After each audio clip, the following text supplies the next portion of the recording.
Was اور نصیحتیں، لفظ لفظ حکمتیں، ابر علم و آگہی سے برستی بارشیں، شرع کے امور سے، دین کے شعور سے، قلب و ذہن جگمگاتے ہیں سچ کے نور سے۔ خطبہ جمعۃ المبارک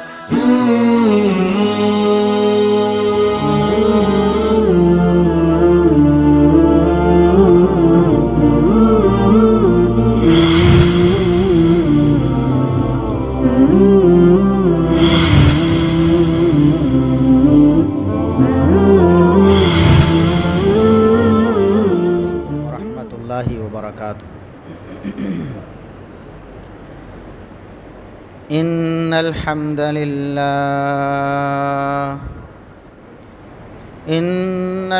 لله نحمده ونستعينه ونستغفره ونعوذ بالله من شرور انفسنا ومن سيئات اعمالنا، من يهده الله فلا مضل له ومن يضلل فلا هادي له، أشهد أن لا إله إلا الله وحده لا شريك له، وأشهد أن محمدًا عبده ورسوله۔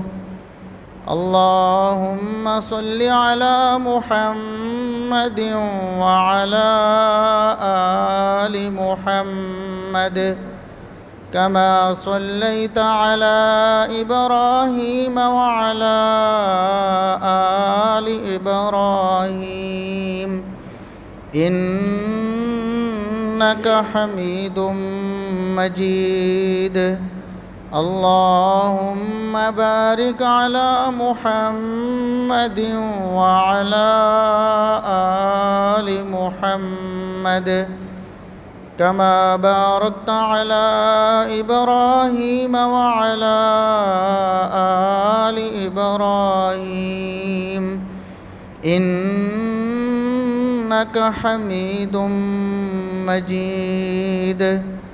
أما بعد، فيا أيها الناس، ألا إن خير الحديث كتاب الله، وخير الهدي هدي محمد صلى الله عليه وسلم، وشر الأمور محدثاتها، وكل محدثة بدعة، وكل بدعة ضلالة۔ أعوذ بالله السميع العليم من الشيطان الرجيم، من همزه ونفخه ونفثه، بسم الله الرحمن الرحيم۔ وبشر الصابرين الذين إذا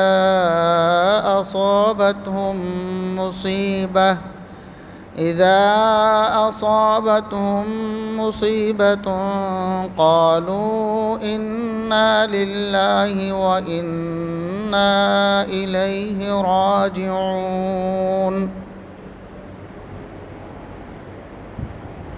انتہائی قابل احترام بزرگوں، عزیز نوجوان ساتھیوں، معززات و مکرمات، اسلامی ماں اور بہنوں، ہر قسم کے حمد و ثنا، تعریف و تمجید، کبریائی، بڑائی، رفعت و عظمت اللہ رب العزت کے لیے جو پوری کائنات کا خالق و مالک ہے۔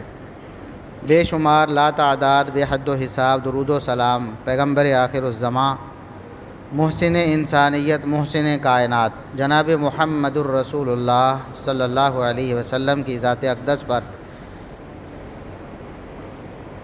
اللہ رب العزت نے اپنا دین مکمل فرما دیا۔ محمد الرسول اللہ صلی اللہ علیہ وسلم کی ختم نبوت کا یہی مطلب ہے کہ اللہ رب العزت کی طرف سے دین مکمل ہو چکا ہے، اور اب اس میں ایک ذرہ برابر بھی نہ کمی ہو سکتی ہے نہ کوئی اضافہ ہو سکتا ہے۔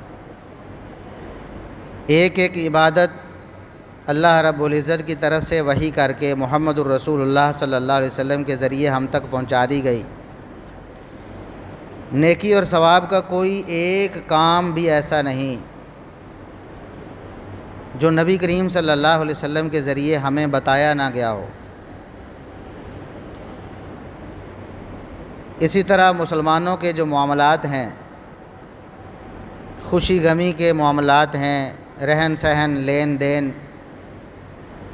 ہر چیز محمد الرسول اللہ صلی اللہ علیہ وسلم کے اسوہ کاملہ کی صورت میں ہم تک پہنچ چکی ہے۔ ایسا نہیں کہ صرف نماز روزہ بتایا گیا اور خوشی غمی کے معاملات کے بارے میں ہمیں کھلا چھوڑ دیا گیا کہ آپ جس طرح چاہیں، جو دل میں آئے آپ اسی طرح خوشی منائیں، جیسے آپ کی مرضی ہو اسی طرح آپ غم منائیں۔ ایسا نہیں ہے۔ ایک مسلمان، ایک مومن، کلمہ پڑھنے والا، وہ شتر بے مہار نہیں ہے۔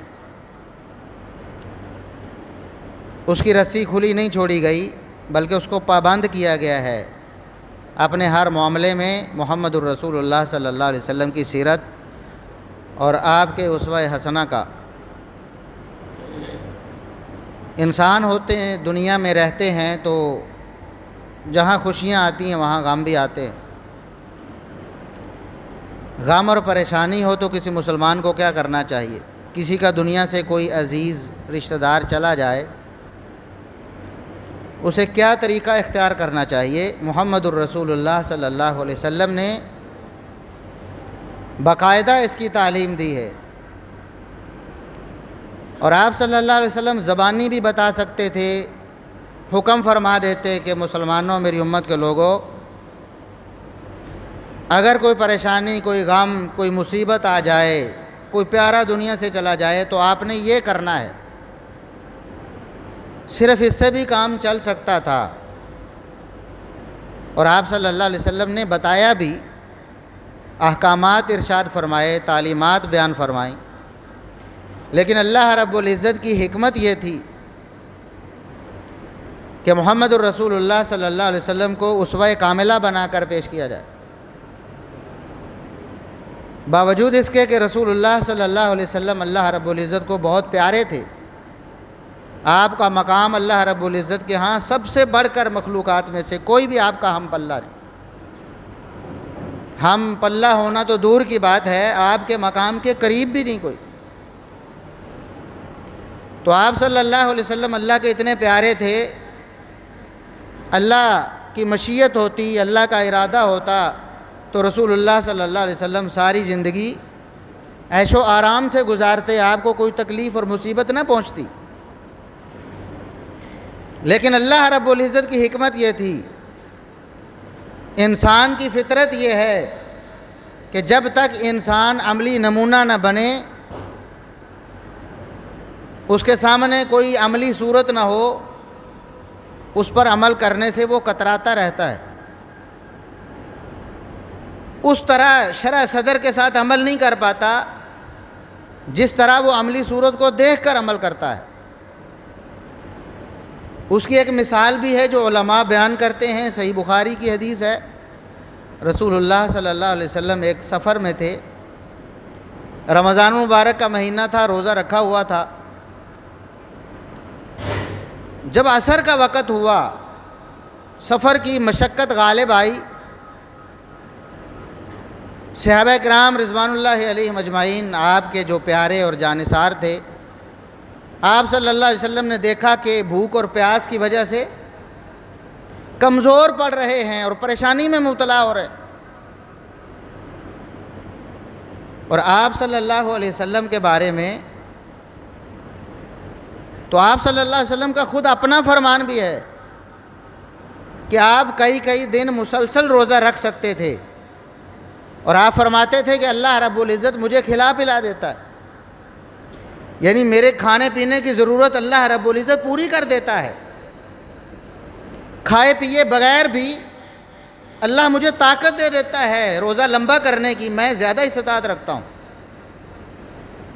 لیکن جب صحابہ کرام کی بھوک اور پیاس کو دیکھا تو آپ صلی اللہ علیہ وسلم نے ایک پیالہ لیا اور اونچی جگہ پہ کھڑا ہو کے سب صحابہ کو متوجہ فرمایا،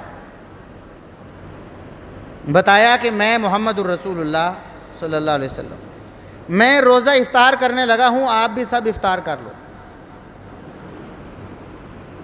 اب بات تو سیدھی سی تھی، آپ صلی اللہ علیہ وسلم فرما رہے تھے میرے صحابہ آپ روزہ افطار کر لو، مصیبت میں پڑ رہے ہو، تمہیں بھوک پیاس بہت زیادہ تنگ کر رہی ہے، سفر میں ہو، سفر میں تو اللہ نے روزے کی رخصت دی ہے۔ لیکن آپ صلی اللہ علیہ وسلم نے اس پر اکتفا نہیں کیا، کیونکہ آپ صلی اللہ علیہ وسلم جانتے تھے کہ انسانی طبع ہے، انسان کا مزاج ایسا ہے کہ وہ عملی نمونے کو دیکھ کر زیادہ عمل کرتا ہے، کیونکہ عصر کا وقت ہونے والا تھا اور غالب امکان ایسا تھا، اور ایک واقعہ ایسا ہوا بھی کہ ایک صحابی نے یہ سوچا کہ ابھی تو شام کا وقت ہونے والا ہے، جہاں سارا دن گزار لیا ہے 2 گھنٹے اور گزار لیتا ہوں، میں روزہ پورا کرتا ہوں۔ لیکن بھوک پیاس کی شدت کی وجہ سے وہ صحابی بے ہوش ہو گئے۔ تو آپ صلی اللہ علیہ وسلم نے پھر فرمایا کہ دیکھو، سفر میں اگر مشقت ہو رہی ہو اور مصیبت بن رہی ہو روزے کی وجہ سے، تو پھر اس کو پورا کرنا کوئی نیکی نہیں، اللہ نے رخصت دی ہے، قبول کرو۔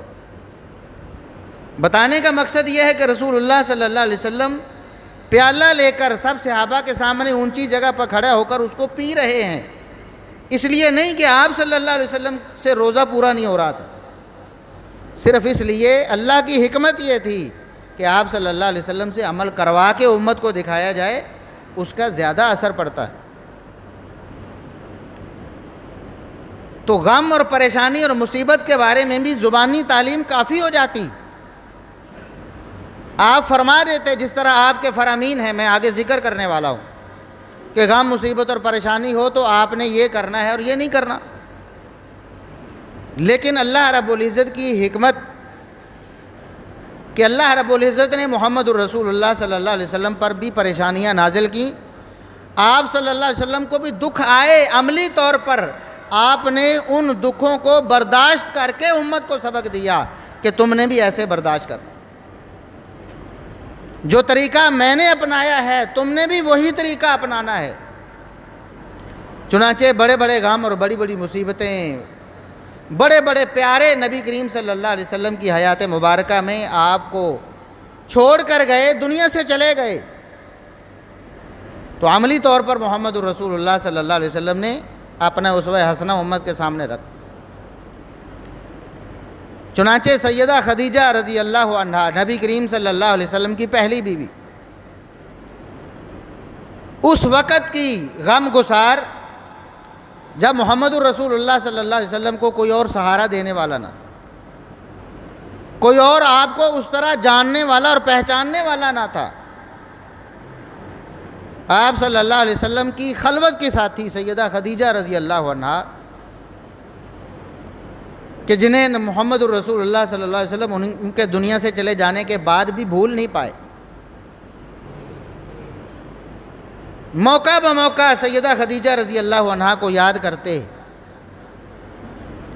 خوشی کے موقع پر بھی سیدہ یاد آتی، قربانی کے موقع پہ بھی ان کی سہیلیوں کے پاس رسول اللہ صلی اللہ علیہ وسلم قربانی کا گوشت خاص طور پر بھیجتے کہ یہ میری خدیجہ کی سہیلیاں تھیں، وہ خدیجہ جنہوں نے رسول اللہ صلی اللہ علیہ وسلم پر آنے والی مصیبتوں کا نہ صرف مشاہدہ کیا بلکہ آپ صلی اللہ علیہ وسلم کی ڈھارس بند آئی، آپ پریشان ہوتے تو سیدہ خدیجہ رضی اللہ عنہا آپ کو حوصلہ دیتی، جیسا کہ پہلے وحی کے نزول کے موقع پر آپ صلی اللہ علیہ وسلم پریشان ہوئے کہ شاید میرے اوپر کوئی مصیبت آنے والی ہے، فرشتے کو دیکھا آپ صلی اللہ علیہ وسلم نے، جبریل امین کو، پریشان ہوئے، سیدہ خدیجہ رضی اللہ عنہا کے پاس آئے، پریشانی سے آپ کو بخار ہو رہا تھا، کپ کپی طاری تھی، صحیح بخاری کے الفاظ ہیں، آپ صلی اللہ علیہ وسلم فرماتے ہیں مجھے زملونی زملونی، میرے اوپر بستر ڈالو، کمبل ڈالو، میرے اوپر بھاری کپڑے ڈالو، مجھے بہت سردی لگ رہی ہے۔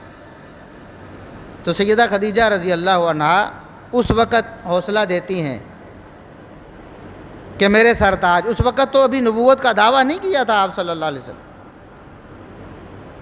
ڈھارس بندھا رہی ہیں کہ میرے سرتاج، آپ کی تو خوبیاں ایسی ہیں، آپ کی خصلتیں ایسی ہیں، آپ کا کردار ایسا ہے، آپ کی گفتار ایسی ہے کہ اللہ رب العزت آپ جیسے لوگوں کو ضائع نہیں کرتا، اللہ آپ کو ضرور آرام دے گا اور اس پریشانی سے نکالے گا آپ کو۔ تو وہ سیدہ خدیجہ رضی اللہ عنہا آپ صلی اللہ علیہ وسلم کی حیات مبارکہ میں دنیا سے چلی گئی۔ کیا خیال ہے محمد الرسول اللہ صلی اللہ علیہ وسلم کو اس غم گسار، اس جانثار بیوی کے دنیا سے چلے جانے پر کوئی پریشانی نہیں ہوئی ہوگی، کوئی غم نہیں آیا ہوگا؟ کتنی بڑی مصیبت ہے، کتنی بڑی پریشانی ہے، ایک بیوی زوجہ محترمہ اور ایسی زوجہ محترمہ جو پریشانی اور غم کے وقتوں میں ڈھارس بندھانے والی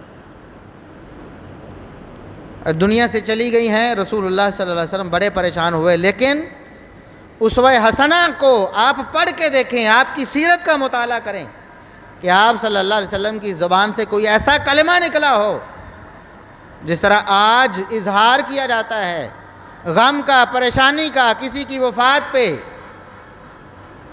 کسی کے دنیا سے چھوڑ جانے پہ نوحہ کیا جاتا ہے، کپڑے پھاڑے جاتے ہیں، بال کھولے جاتے ہیں، رخساروں کو پیٹا جاتا ہے، بلکہ محمد الرسول اللہ صلی اللہ علیہ وسلم نے یہ فرمان جاری اپنی سیرت سے، اپنے کردار سے، اپنے اسوہ حسنہ سے بھی بتایا، اور آپ نے فرمان سے بھی، اپنی زبان اطہر سے بھی فرما دیا، لیس منا من لطم الخدود وشق الجیوب ودعا بدعوى الجاہلیہ ودعا بدعوى الجاہلیہ، وہ شخص ہم میں سے نہیں ہے، اس کا ہمارے سے کوئی تعلق نہیں ہے جو غم اور پریشانی میں اپنے رخسار پیٹتا ہے۔ صحیح بخاری کے الفاظ ہیں، مسلمانوں کی کتاب اللہ، قرآن کے بعد سب سے معتبر ترین کتاب، فرمان کیا لیس منا من لطم الخدود، پریشانی میں جو اپنے رخساروں کو پیٹتا ہے اس کا محمد الرسول اللہ سے کوئی تعلق نہیں۔ وشق الجیوب، جو غم اور پریشانی میں اپنے گریبان کو پھاڑ دیتا ہے، محمد الرسول اللہ فرماتے ہیں صلی اللہ علیہ وسلم کہ ہم سے اس کا کوئی تعلق نہیں۔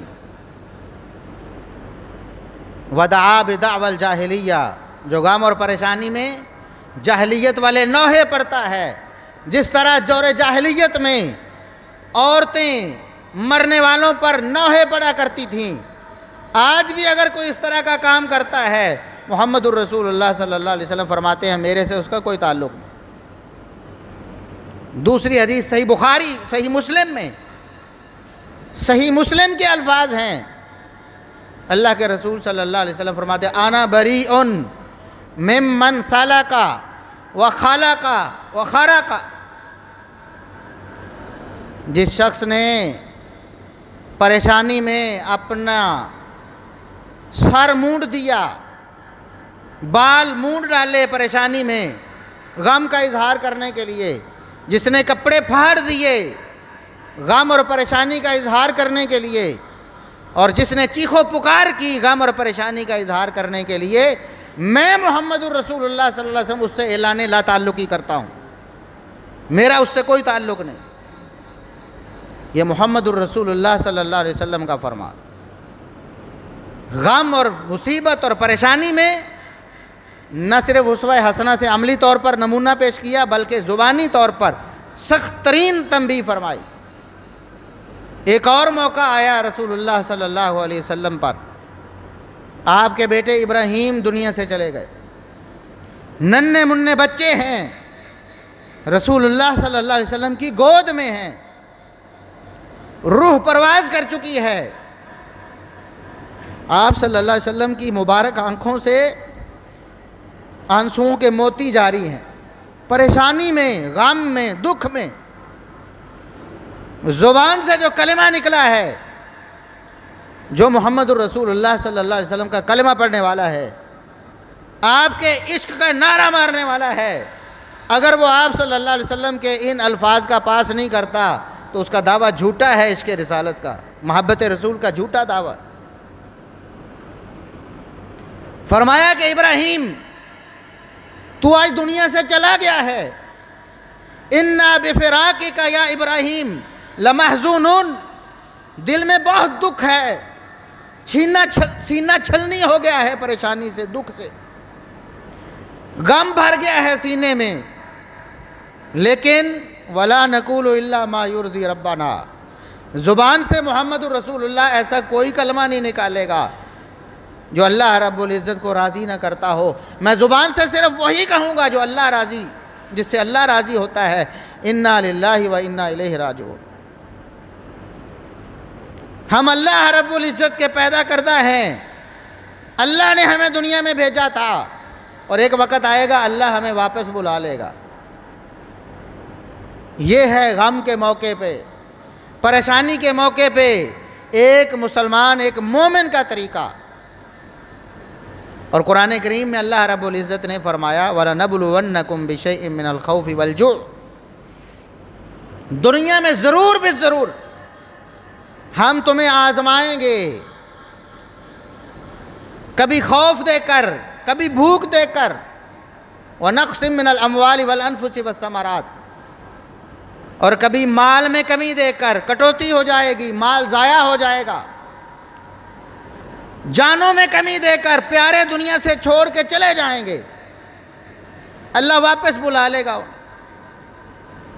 کھیتی باڑی میں اللہ رب العزت نقصان دے دے گا، اللہ فرماتا ہے ہم تمہیں ضرور آزمائیں، لیکن وبشر الصابرین، خوشخبری صبر کرنے والوں کے لیے، صبر کرنے والوں کو اللہ رب العزت کی طرف سے اس غم اور پریشانی پہ بھی اجر ملے گا، اللہ رب العزت اس پر راضی ہو جائیں گے۔ اللہ فرماتے ہیں خوشخبری ہے صبر کرنے والوں کے لیے، الذین اذا اصابتہم مصیبہ قالوا انا للہ وانا الیہ راجعون۔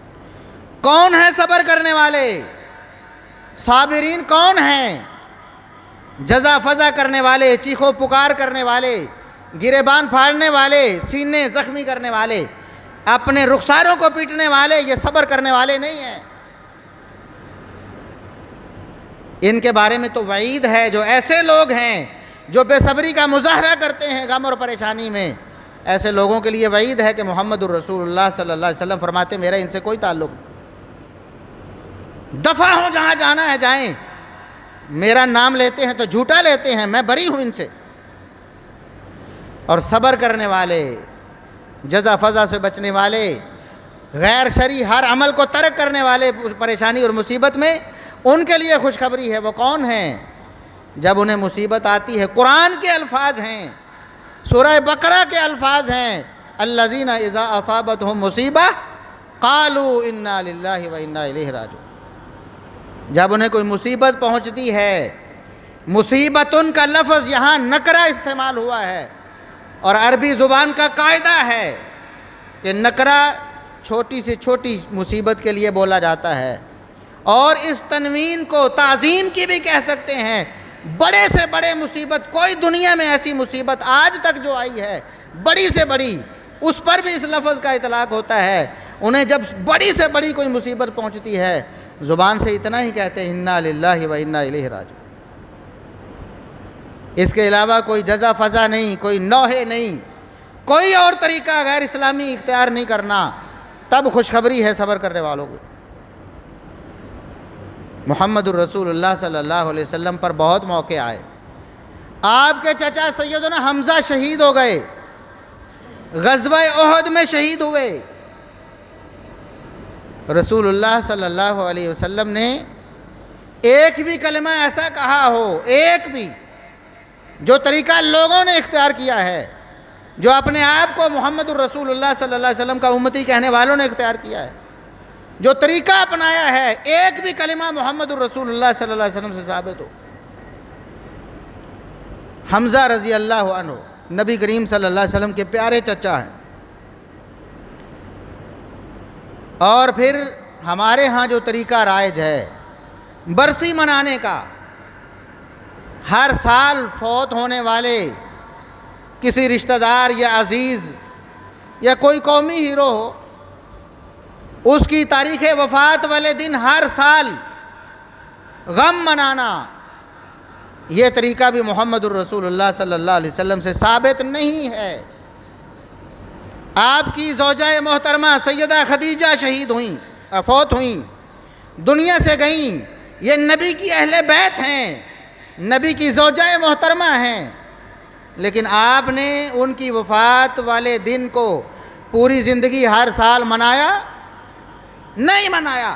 کوئی ایک روایت پیش کرو، ایک حدیث کا حوالہ دو، سیرت کی کوئی ایک کتاب لے کے آؤ کہ نبی کریم صلی اللہ علیہ وسلم نے اپنی اہل بیت سیدہ خدیجہ رضی اللہ عنہا کی وفات کا دن ہر سال منایا ہو۔ آپ کے بیٹے ابراہیم فوت ہوئے، آپ نے ہر سال اپنے بیٹے ابراہیم کی برسی منائی ہو، غم اور پریشانی کا اظہار کیا ہو۔ چلو باقی ساری چیزوں تو چھوڑیں، صرف رو ہی دیے ہوں اس دن، ہر سال پابندی سے رونا شروع کر دیا ہو، ایک حوالہ لے کر آؤ۔ چچا شہید ہوئے سیدنا حمزہ رضی اللہ عنہ، جن سے بڑا پیار ہے رسول اللہ صلی اللہ علیہ وسلم کو، لیکن ساری زندگی 3 ہجری میں سیدنا حمزہ شہید ہوئے ہیں غزوہ احد میں، رسول اللہ صلی اللہ علیہ وسلم دنیا چھوڑ کے 11 ہجری میں گئے ہیں۔ 7-8 سال میں ایک موقع ایسا دکھاؤ کہ رسول اللہ صلی اللہ علیہ وسلم نے سیدنا حمزہ رضی اللہ عنہ کی شہادت کے دن کو برسی بنا کر غم منا کر منایا ہو، غم کا اظہار کیا ہو۔ ایک حوالہ پیش کرو محمد الرسول اللہ صلی اللہ علیہ وسلم پر۔ اس کے علاوہ بھی بڑے غم آئے، بڑے بڑے آپ کے جانثار وفادار صحابہ شہید ہو گئے معرکوں میں، وفات پا گئے، دنیا سے چلے گئے۔ رسول اللہ صلی اللہ علیہ وسلم ان کو یاد کیا کرتے موقع بموقع جب یاد آتے، لیکن کبھی ایسا نہیں ہوا کہ ہر سال ان کی وفات کے دن برسی منائی ہو، غم منایا ہو، پریشانی کا اظہار کیا ہو، سوگ منایا ہو۔ ایک حوالہ پیش نہیں کیا جا سکتا۔ اور میں پہلے بھی گزارش کر چکا ہوں کہ رسول اللہ صلی اللہ علیہ وسلم کے کچھ رشتہ دار، کچھ جانثار، کچھ بڑی محبوب ہستیاں آپ کی زندگی میں دنیا سے گئیں، کچھ ایسی تھیں جو آپ کے بعد جانی تھیں، لیکن اللہ نے محمد الرسول اللہ صلی اللہ علیہ وسلم کو بذریعہ وحی پہلے بتا دیا تھا کہ اے میرے حبیب، آپ کے فلاں فلاں صحابہ ان کو ظلماً شہید کر دیا جائے گا، جن میں سیدنا عمر فاروق رضی اللہ عنہ بھی ہے۔ نبی کریم صلی اللہ علیہ وسلم کو اللہ نے وحی کر کے بتایا، اور آپ صلی اللہ علیہ وسلم نے اپنی امت کو بتایا کہ میرے عمر نے شہید ہو جانا ہے، جن میں سیدنا عثمان بن عفان رضی اللہ عنہ بھی شامل ہیں کہ محمد الرسول اللہ صلی اللہ علیہ وسلم نے اللہ کی وحی سے اپنی زندگی میں امت کو بتا دیا کہ میرے عثمان کو ظلماً شہید کر دیا جائے گا۔ عثمان ابن عفان رضی اللہ عنہ کی شہادت کوئی کم دردناک نہیں ہے۔ سیدنا علی رضی اللہ عنہ کی شہادت محمد الرسول اللہ صلی اللہ علیہ وسلم نے اپنی زبان وحی سے اپنی امت کو بتائی کہ میرے علی نے شہید ہو جانا ہے۔ اپنے طلحہ و زبیر رضی اللہ عنہما، جانثار وفادار، وہ زبیر جن کو رسول اللہ صلی اللہ علیہ وسلم اپنا حواری کہتے ہیں، فرماتے ہیں ہر نبی کے کوئی خاص رازدان، خاص جانشین، خاص وفادار اور خاص تعلق والے ہوتے تھے۔ اس امت میں اگر میرا کوئی خاص تعلق دار ہے تو وہ زبیر ہے، سیدنا زبیر رضی اللہ عنہ۔ ان کی شہادت کی پیش گوئی بھی محمد الرسول اللہ صلی اللہ علیہ وسلم نے اپنی زبان مبارک اپنی امت کے سامنے کی۔ اسی طرح اپنے نواسے سیدنا حسین رضی اللہ عنہ کی شہادت کا ذکر بھی فرمایا، اللہ نے بتایا وحی کر کے، اور محمد الرسول اللہ صلی اللہ علیہ وسلم نے امت کو بتایا کہ میرے نواسے حسین کو شہید کیا جائے۔ لیکن ان سب شہادتوں کا معلوم ہو جانے کے باوجود رسول اللہ صلی اللہ علیہ وسلم نے کبھی بھی سالانہ یا ماہانہ کوئی غم، کوئی پریشانی کا اظہار، کوئی سوگ نہیں منایا۔ سیدنا علی المرتضیٰ رضی اللہ عنہ، ان پر تو اتفاق ہے نا باقیوں کو تو چھوڑ دیں ایک لمحے کے لیے، آپ نہیں مانتے تو نہ مانیں، لیکن سیدنا علی المرتضیٰ رضی اللہ عنہ کے ماننے پر تو سب کا اتفاق ہے نا۔ سیدہ فاطمہ رضی اللہ عنہا دنیا سے چلی گئیں، نبی کی بیٹی سیدنا علی رضی اللہ عنہ کی زوجہ محترمہ، اور جھوٹ بولنے والے جھوٹ بولتے ہیں، داستانیں بنانے والے داستانیں گھڑتے ہیں، جن کا پیشہ ہی جھوٹ بولنا ہے، جن کی کمائی جھوٹ سے ہوتی ہے، وہ کہتے ہیں جی فلاں حضرت عمر نے شہید کر دیا تھا رضی اللہ عنہ، نعوذ باللہ ثم نعوذ۔ اس طرح کی کہانیاں آپ سنتے رہتے ہیں۔ سیدہ کی شہادت مان لیں آپ کے بقول۔ کیا سیدنا علی رضی اللہ عنہ نے سیدہ فاطمہ رضی اللہ عنہا کے دنیا سے چلے جانے کے بعد کوئی سالانہ سوگ منایا، جزا فضا کی، سینہ کوبی کی؟ کیا رخسار پیٹے ہیں؟ کیا زخمی کیا اپنے آپ کو؟ کوئی ایک حوالہ لے کے آئیں۔ سیدنا علی المرتضیٰ رضی اللہ عنہ جس طرح انہوں نے پریشانی اور مصیبتوں پر صبر کیا، آج ان کو ماننے کا نعرہ مارنے والے کیوں عمل نہیں کرتے؟ سیدنا حسن و حسین رضی اللہ عنہما، پھر ان کی آل جو ان کے بعد بھی زندہ رہے، ان میں سے کوئی ایک حوالہ پیش کریں، ایک حوالہ۔ ویسے تو سیدنا علی رضی اللہ عنہ بھی شہید ہوئے، شہید کیا گیا، ظلماً شہید کیا گیا، اسلام کی خاطر شہید ہوئے۔ علی رضی اللہ عنہ کی قربانی سیدنا حسین رضی اللہ عنہ کی قربانی سے کم نہیں ہے۔ ویسے تو ابو بکر کی قربانیاں، عمر کی قربانیاں، عثمان کی قربانیاں کم نہیں ہیں، لیکن ہم تھوڑی دیر کے لیے چھوڑ دیتے ہیں سمجھانے کی خاطر۔ کسی کو نہ مانو، کم از کم علی المرتضیٰ رضی اللہ عنہ کی قربانی کو تو مانتے ہو کہ نہیں مانتے ہو؟ علی المرتضیٰ رضی اللہ عنہ کی اسلام کے لیے قربانی وہ سیدنا حسین رضی اللہ عنہ کی قربانی سے کم؟ بولو نا، ڈرنے کی کیا بات ہے؟ علی المرتضیٰ ہیں، شیر خدا ہیں رضی اللہ عنہ، بتائیں انہوں نے اپنی قربانی دی کہ نہیں اسلام کے لیے؟ ان کی قربانی کوئی کم تھی؟ بتائیں حسن و حسین رضی اللہ عنہما جو جانشین تھے، محمد بن حنفیہ جو جانشین تھے، اور دیگر اہل بیت، انہوں نے علی المرتضیٰ رضی اللہ عنہ کی شہادت پہ کوئی اس طرح کا بندوبست کیا؟ نہیں کیا۔ کیا ہو گیا ہے تمہیں؟ نام لیتے ہو جن کا، ان کی تعلیمات پر عمل کرنے کے لیے تیار نہیں ہوتے ہو۔ سیدنا حسن و حسین رضی اللہ عنہما دنیا سے چلے گئے، شہید ہو گئے، ان کے بچے زندہ ہیں، ان کی آل موجود ہے۔ وہ موجود ہے، تھی کہ نہیں تھی؟ آج بھی لوگ دعویٰ کرتے ہیں جی ہم ان کی آل میں سے ہیں۔ یہ تو الگ بات ہے، بہت سے جھوٹے دعوے کرنے والے بھی ہیں، سچے دعوے کرنے والے بھی ہیں۔ اس وقت تو کم از کم جب شہید ہوئے، ان کی آل کے موجود ہونے پر سب کا اتفاق ہے نا، موجود تھے، ان کے بچے، ان کے پوتے۔ کوئی ایک حوالہ لے کے آئیں، ایک حوالہ، ایک معتبر حوالہ کہ انہوں نے سیدنا حسین رضی اللہ عنہ کی شہادت پہ یہ طریقہ اختیار کیا ہو۔ ہماری تو یہ دعوت ہے، ہمیں کوئی مسئلہ نہیں، اگر ثواب کا کام ہوتا تو ہم بھی مل کے ساتھ میں کرتے، اور کوئی اگر اپنے آپ کو زخمی کرتا ہے، اپنا نقصان کرتا ہے تو ہمیں کیا؟ ہمیں تو خوش ہونا چاہیے تھا، لیکن یہ درد دل ہے۔ ہم اسلام، حقیقی اسلام آپ تک پہنچانا چاہتے ہیں، قرآن کی تعلیمات پہنچانا ہماری ذمہ داری ہے۔ محمد الرسول اللہ صلی اللہ علیہ وسلم کا اسوہ حسنہ، آپ کی تعلیمات، آپ کے فرامین آپ تک پہنچانا ہماری ذمہ داری ہے۔ قیامت کے دن ہم سے پوچھا جائے گا کیا کر کے آئے ہو؟ آپ کے پاس منبر و محراب تھا، آپ کو یہ ذمہ داری سونپی گئی تھی کہ آپ بھی سب کو خوش کر کے ہی آ گئے ہو، سب کو خوش کرنے کی پالیسی اپنا کر دنیا میں سب کو راضی کر کے آ گئے ہو۔ پوچھا جائے گا اللہ اور اس کے رسول صلی اللہ علیہ وسلم کی حقیقی تعلیمات کو جب مسخ کیا جا رہا تھا، جب ان کی خلاف ورزی کی جا رہی تھی، تم گونگے شیطان کیوں بنے ہوئے تھے؟ اس لیے یہ ہماری ذمہ داری ہے اور ہم اپنی ذمہ داری کو ادا کرتے ہیں اور آپ کو دعوت فکر دیتے ہیں۔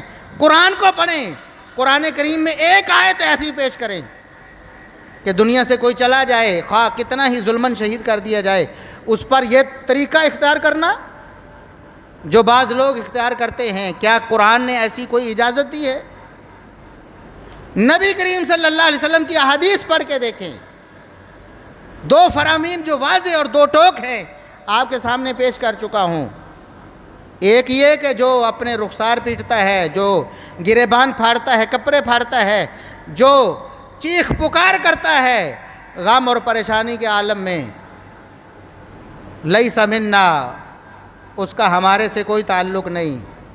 اور دوسری حدیث آپ صلی اللہ علیہ وسلم نے فرمایا، صحیح مسلم کی حدیث ہے، انا بری، اور میں ایسے شخص سے لا تعلق ہوں، میرا کوئی تعلق نہیں ایسے شخص سے جو ان افعال کا ارتکاب کرتا ہے، غم اور پریشانی۔ اور تیسری حدیث صحیح مسلم کی، آپ صلی اللہ علیہ وسلم نے فرمایا، لوگوں میں دو ایسے کام ہیں جو کفریہ کام ہیں، جن کو کفر کہا جائے گا۔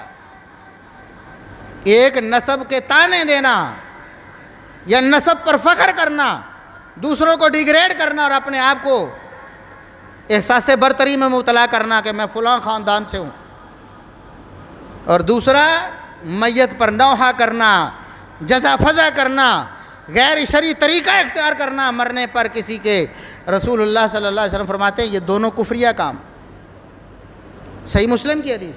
اور صرف اہل سنت کی کتابوں کی بات نہیں، اہل تشیع کی بھی معتبر ترین کتابیں، ان کے بڑے بڑے علماء نے جو رقم کی ہیں ان میں احادیث ذکر کی ہیں۔ یہ حدیث رسول اللہ صلی اللہ علیہ وسلم کی، بہار الانوار علامہ مجلسی بہت بڑے ان کے امام ہیں، حوالہ نہ ہو ہم ذمہ دار، باقاعدہ طور پر لکھا کہ رسول اللہ صلی اللہ علیہ وسلم دنیا سے جانے سے پہلے اپنی بیٹی سیدہ فاطمہ کو وصیت کرتے ہیں، میری بیٹی جب میں دنیا سے چلا جاؤں۔ اب بتائیں سیدہ فاطمہ رضی اللہ عنہا کے لیے محمد الرسول اللہ صلی اللہ علیہ وسلم کے دنیا سے جانے سے بڑا کوئی غم تھا؟ صرف باپ ہی نہیں، والد گرامی نہیں، ساری امت کے بلکہ ساری دنیا، ساری انسانیت کے امام، امام الانبیاء والمرسلین محمد الرسول اللہ صلی اللہ علیہ وسلم دنیا سے چلے گئے ہیں۔ سیدہ فاطمہ رضی اللہ عنہا کتنی غمزدہ تھیں۔